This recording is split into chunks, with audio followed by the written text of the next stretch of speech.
Bonjour et bienvenue chers Alformers dans cette vidéo où l'on va pouvoir discuter de PyDBG, un des modules Python des plus intéressants. Sans plus tarder, le plan de la présentation est le suivant. Donc tout d'abord, nous allons commencer par une petite introduction, suivie par les différentes informations qu'on pourra inspecter grâce à un debugger, entre autres grâce à PyDBG. Et enfin, nous finirons par un lab où nous allons pouvoir découvrir tout ça ensemble et en pratique. Donc, PyDBG est un puissant module Python. Il permet, comme son nom l'indique, de pouvoir débugger des binaires.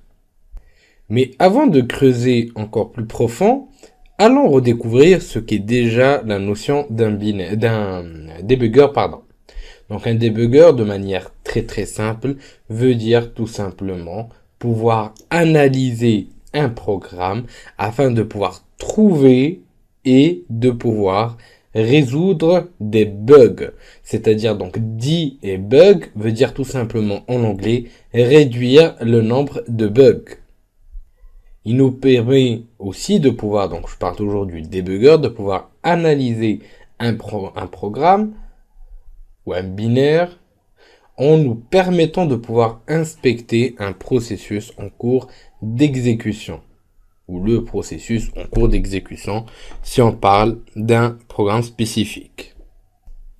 Les informations qu'on devra inspecter et qui peuvent contenir des données critiques, c'est-à-dire des données intéressantes pour notre exploitation, sont par exemple les variables, les dumps de la mémoire, le stack ou encore les registres. Donc cet ensemble d'éléments va pouvoir être analysé en gelant donc l'exécution du programme grâce à ce qu'on appelle des breakpoints. Donc c'est ces breakpoints qui vont nous permettre de pouvoir geler à un moment T un programme en cours d'exécution et on va pouvoir à partir de là inspecter ces différents éléments-là. Il existe différents types ou deux principaux types de breakpoints. Donc on a les breakpoints software qui vont pouvoir occurrer lorsqu'on a une instruction spécifique qui va être exécutée ou à un moment que le programmeur va spécifier lors de l'exécution. On a aussi les breakpoints hardware qui vont pouvoir être appliqués pour les instructions en cours d'exécution. Dans ce cas-là, nous avons un accès à la mémoire en read-write et le nombre maximum dépend bien sûr de l'architecture. Il y a aussi une utilisation des registres de débogage afin de pouvoir créer des breakpoints. Il ne faut pas oublier qu'au niveau des breakpoints software, ces derniers ne peuvent pas être utilisés pour vérifier les accès en mémoire, c'est-à-dire des read et des write, contrairement aux breakpoints hardware. Sans plus tarder, allons donc découvrir tout ça ensemble et en vidéo. Ou plus précisément, pendant ce lab-là, on va donc essayer de pouvoir analyser notre application vulnérable, donc le strcpy server. Et on va donc essayer de pouvoir récupérer, ou plutôt dans des termes beaucoup plus corrects, de pouvoir intercepter l'exception qui va pouvoir occurrir suite au crash.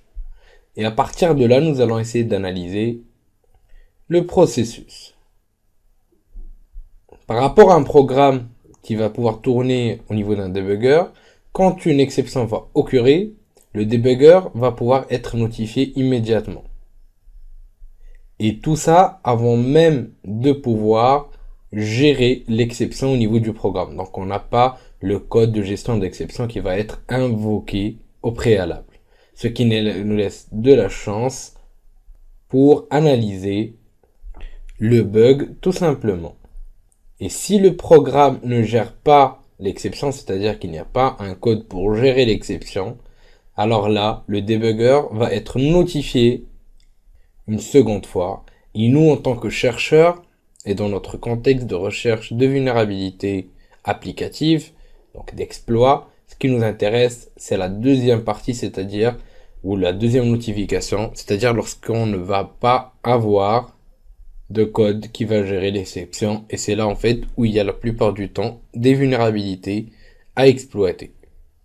Au niveau des ressources, vous allez donc trouver deux principaux fichiers à installer. Donc ça sera juste une exécution de setup.py, à savoir que l'installation du PyDASM est primaire sur l'installation du PyMe. Donc là c'est en fait pour installer PyDBG. Donc je vais juste vous le laisser. Donc je vais créer juste un petit document pour spécifier tout ça. Donc installer PyDASM et installer PyMe ensuite. Une fois effectué, nous allons donc commencer notre manipulation. Et ça sera vraiment très intéressant. Je vous encourage vivement à creuser dessus. Parce qu'il y a vraiment beaucoup de choses à manipuler. Donc on va donc essayer d'écrire notre premier script grâce à PyDBG. Ce qui sera très très facile, comme vous allez pouvoir le voir. Mais après, bien sûr, c'est à vous de pouvoir creuser plus en détail dans ce sens. Nous allons donc commencer notre manipulation. Donc je vais utiliser le petit idle qui est présent sur qui est présent par défaut. Donc je vais tout d'abord donc déjà juste enregistrer le fichier que je vais nommer par exemple PyDBG. Et à partir de là, donc je vais lui changer son nom en PyDGB EX pour exemple. Voilà, c'est plus logique. Et là, tout d'abord, je vais importer donc les différents points qui m'intéressent, c'est-à-dire PyDBG, donc from import all, from PyDBG, donc les définitions vont être aussi importées, sys et utils. Donc à partir de là, donc nous allons commencer par définir notre fonction. Donc c'est la fonction en fait qui va pouvoir nous permettre de détecter les buffer overflow. Et donc pour cette partie-là, nous allons exploiter tout simplement l'application vulnérable qu'on a utilisée tout à l'heure, c'est-à-dire strcpy server. Donc là, comme on l'a dit en fait, ce qui va être intéressant pour nous, c'est de pouvoir gérer donc les exceptions avant que le code qui va pouvoir les gérer au niveau du programme ne soit appelé. Nous allons donc appeler la classe qui va se charger de ça, donc exception.dw, donc first chance. Donc first chance veut tout simplement dire que c'est en fait la première la première chance, c'est-à-dire la première exécution ou la première notification d'exception qu'on va pouvoir recevoir. Donc dbg, donc voilà, exception not handled. Et là, on va afficher un petit message pour dire access violation detected. Pour violation d'accès détectée. Donc à partir de là, on va pouvoir créer notre objet. Donc, là, je vais retourner sur la partie principale de mon programme. Et donc, je vais appeler ou créer un objet dbg, donc de type PyDBG. Donc là, en fait, vous avez deux choix. Donc, soit vous allez attacher un process déjà exécuter votre programme, donc qui va être déjà exécuté en mémoire, soit vous allez ouvrir vous-même le process et ça sera en fait beaucoup plus simple à exploiter. Donc ça sera ce que vous voudrez, mais pour l'instant et pour commencer, on va essayer de pouvoir déjà attacher ceci à un process. Donc dbg.attache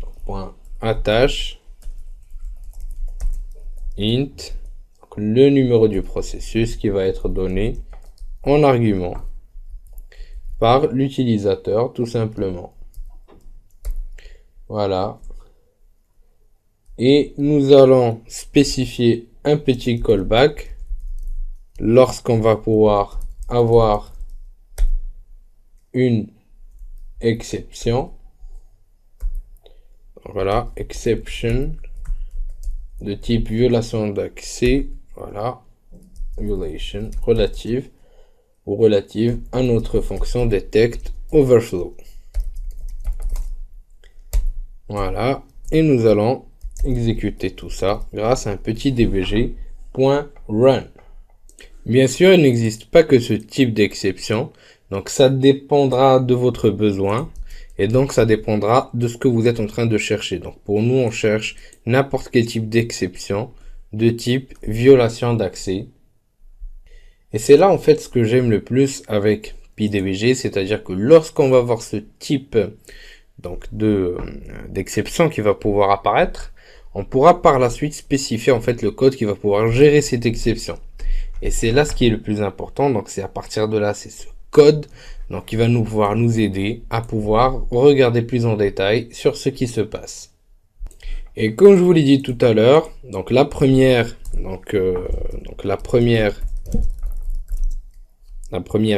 exception ne va pas être gérée. C'est-à-dire qu'on va pouvoir gérer juste la deuxième. Donc si on a en fait la première exception qui va être levée, ça ne va pas nous intéresser, mais simplement c'est la deuxième exception qui va pouvoir nous intéresser. Pourquoi? Parce qu'il n'y aura pas de code pour la gérer au niveau du programme, et c'est là le type d'exception qui nous intéresse et qui est juteux en matière d'exploitation de vulnérabilité applicative.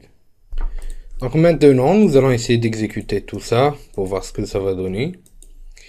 Donc là, comme on a dit, on va pas gérer. Donc on va retourner en fait que GDB ou notre debugger PyDBG ne va pas pouvoir gérer cette exception, c'est-à-dire qu'il va continuer son exécution et il va pouvoir gérer juste la deuxième chance, donc c'est-à-dire la deuxième exception qu'il va pouvoir recevoir. Et là, ce qu'on va essayer de faire, c'est récupérer le PID de notre process. Donc, je préfère travailler avec le Process Explorer. Donc, c'est plus sympa à utiliser et à manipuler. Donc là, nous avons notre programme qui est prêt. Voilà. Donc ensuite, le temps juste que le Process Explorer puisse exécuter, je vais me diriger vers le desktop. Et au niveau du desktop, je vais tout simplement, voilà, oups, pas celui-là, mais celui-là. Voilà, c'est parfait. Nous avons les PID, et ce qui nous intéresse, c'est le serveur strcpy, donc le PID c'est 640. Donc voilà, c'est parfait, 640. Donc là, je vais venir sur mon desktop, je vais appeler Python. Donc je vais utiliser une exécution grâce à Python. Oups, pardon. Voilà, donc Python, pydbg.py et comme argument 640. Je vérifie ça. 640 effectivement. Voilà, c'est mon serveur. Voilà. Et qu'est-ce qui s'est passé? Donc on va essayer de comprendre la problématique. Ah oui, pardon, c'est pas pydbg.py, mais pydbg exemple. Nous allons essayer de voir cette syntaxe là. Donc il est déjà ouvert ici. Donc je fais exprès de toujours régler les problématiques en même temps que vous, afin que vous puissiez aussi voir les différentes erreurs les plus récurrentes. Donc là c'est en fait un int, c'est pour ça. PDBG defines. Et donc attention d'avoir un fichier qui se nomme PyDBG au niveau du bureau. Donc c'est le problème que j'avais en fait, je l'ai changé en AAA. Et en fait il confond les noms de librairie, donc il va prendre le premier qui lui tombe sous la main. Donc là on va lancer notre programme. Nous avons le serveur strcpy qui va gérer notre exception. Et je vais ouvrir juste mon programme au cas où. Donc là, on va aller vers notre Kali Linux. Donc j'exécute picharm rapidement. Entre temps, je vais récupérer l'adresse IP de ma machine locale. C'est le 250.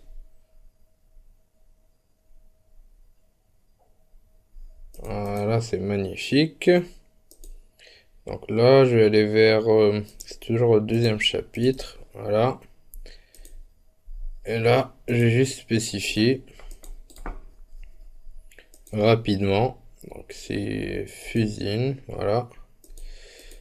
Edit Configuration. Et je vais changer le paramètre. Et exécuter tout ça. Regardez ce qui va se passer. Ce sera vraiment très intéressant. Donc, hop. Il a reçu. Regardez bien. Donc le message en lui-même, c'est-à-dire les 500 bits que nous lui avons envoyés, donc les caractères A. Et regardez notre PyDBG, en fait, ce qu'il a fait, c'est qu'il a tout simplement intercepté donc le deuxième appel, donc par rapport à l'exception qui n'est pas gérée au niveau du code de l'application. Et si vous remarquez bien, notre processus est toujours en train d'être exécuté. C'est-à-dire qu'il n'a pas été fini et ce dernier est toujours en train d'être exécuté. C'est ce qui est très très intéressant. Donc à partir de là, vous pouvez faire des dumps de la mémoire, de registres et ainsi de suite. Donc regardez par exemple dans le cas contraire. Donc là, je vais finir ça. Et là, tout simplement, ça va bugger. Donc là, regardez ce que je vais faire. Donc je vais relancer mon serveur. Voilà, il est où? Voilà. Son PID 2744. Donc c'est le 2744. Donc avant, je vais changer rapidement un petit truc au niveau de mon message. C'est-à-dire que je vais commenter ça. Et dans tous les cas, je vais faire un petit return dans les deux exceptions. Voilà. Et regardez le bug, comment il va occurrer cette fois-ci directement. Hop, Kali, exécution. Regardez, moi ça, le bug va être exécuté automatiquement. C'est-à-dire qu'on n'a pas intercepté la problématique. Donc intercepter l'exception pour être plus précis. Donc et là, on va essayer d'aller un peu plus profondément dans la chose. Donc bien sûr, je vais vous laisser gérer ça en détail par la suite. Et donc effectuer vos recherches dessus. Mais ce qu'on va faire par exemple, c'est juste en guise d'exemple, en fait on va essayer d'inspecter le IP pour voir ce qu'on peut récupérer dessus, à savoir et ne pas oublier que vous avez vraiment tout ce qu'il vous faut au niveau des ressources et donc de la documentation que je voulais laisser, ainsi que la documentation officielle. Donc pardon, c'est pas ça. Donc je vais l'ouvrir avec idle, c'est mieux. Et là en fait, je vais enlever ça. Le print, je vais le laisser et je vais rajouter un autre print. Donc là, je vais juste enlever ça pour que ça fasse un petit peu plus logique quand même. Et je vais rajouter un petit print avec valeur IP de point pourcentage 0x. Parfait. Un petit pourcentage, donc dbg.context.eip. Context, lowercase. Is there inside the program, the process IDX, send that to catch exceptions. This has really not helped us accomplish anything much, right? So what I want to do is print the value of EIP when this exception happens. So let's go ahead and do that. Print EIP. And basically the way you can access EIP is dbg, and you have context EIP. Now hit send. The value of EIP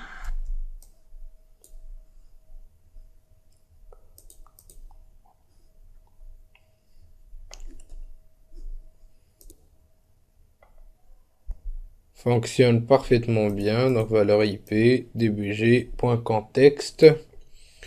Donc là, on nous dit qu'il y a un problème par rapport... Ah ouais, au PID qui ne trouve pas en fait. Donc on va essayer de réexécuter 3796. Donc je vais essayer de vérifier. Ah oui, pardon, voilà. C'est le 4224. Donc c'est moi qui me suis trompé. 4224 ou 26. Ouais, j'ai pas une bonne mémoire du tout. 4224, voilà, parfait. J'exécute ça. Donc là c'est bon. Je vais juste faire comme ceci pour voir tout l'acheminement.